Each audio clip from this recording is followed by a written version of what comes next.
The drama surrounding Caitlin Clark is no longer confined to the hardwood.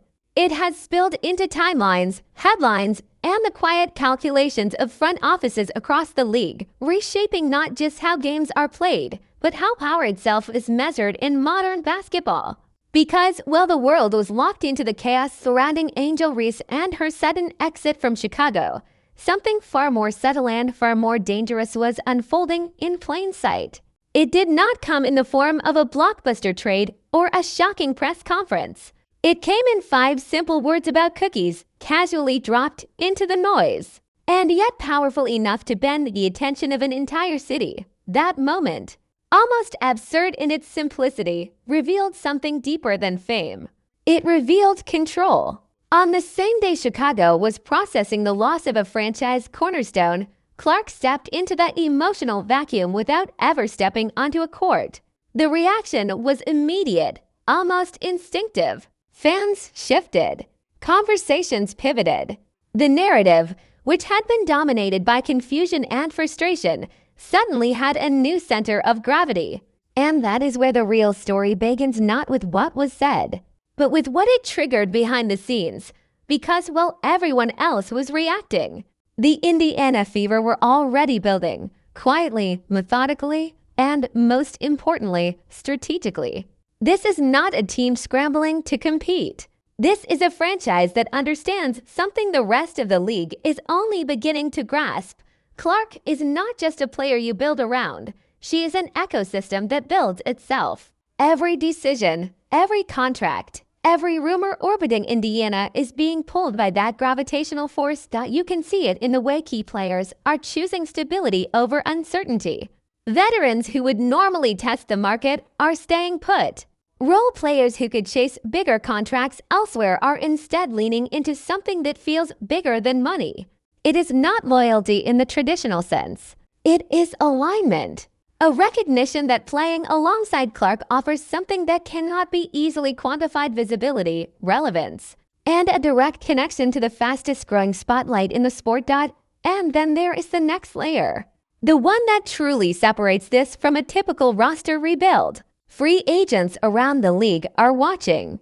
Not just the highlights, not just the stat lines, but the ripple effects. Sold out arenas, exploding merchandise sales.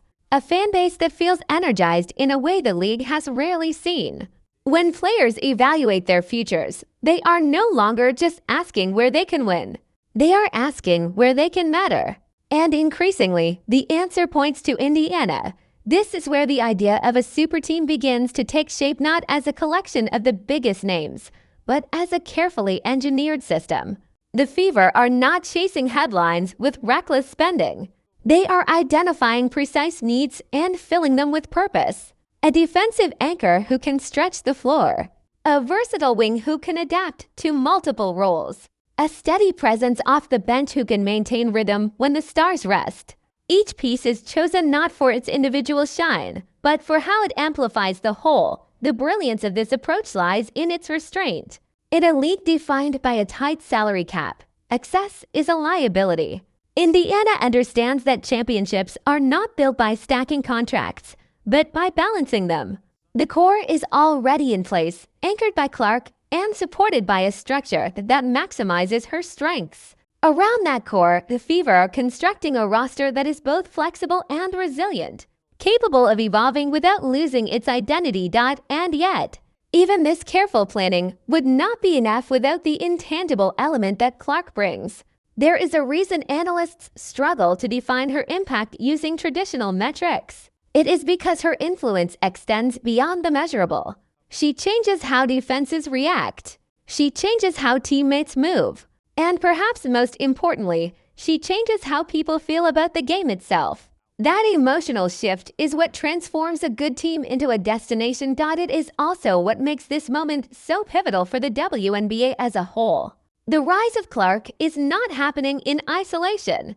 It is forcing the league to confront new questions about marketing, visibility, and the balance between individual stardom and collective identity. Some see the spotlight as uneven, a concentration of attention that risks overshadowing other talents. Others see it as an opportunity, a gateway to audiences that were previously out of reach. Both perspectives are valid, but neither changes the reality that the landscape is shifting. And in the middle of that shift stands Indiana, positioning itself not just to compete, but to define the era. Because if this strategy works, if the right players align, if the chemistry holds, if the momentum continues, this will not just be a playoff run. It will be the beginning of something far more enduring. A model for how teams are built in the modern game. A blueprint that others will try and likely fail to replicate. The most fascinating part is how quietly it has all come together. No dramatic announcements, no desperate moves, just a series of decisions that, when viewed individually, seem routine. But when you step back and see the full picture, the pattern becomes undeniable. This is not coincidence. This is design. And it all traces back to that moment, the tweet, the reaction, the shift in attention. Because in a league where every move is analyzed and every narrative is contested, the ability to control the conversation is the ultimate advantage. Clark has it. The Fever understand it. And together, they are turning it into something that could redefine what dominance looks like in women's basketball. Now the question is no longer whether Indiana is building something special. The question is whether anyone else can keep up. Because if this trajectory continues, if the pieces fall into place the way they are intended to, the rest of the league may not just be chasing a team. They may be chasing a movement. So what do you think? Is this truly the beginning of a WNBA super team? Or is the hype getting ahead of reality? Can Caitlin Clark's influence really reshape an entire franchise? Or will the pressure eventually catch up? And most importantly, is there any team out there that can stop what Indiana is building right now? Drop your thoughts in the comments.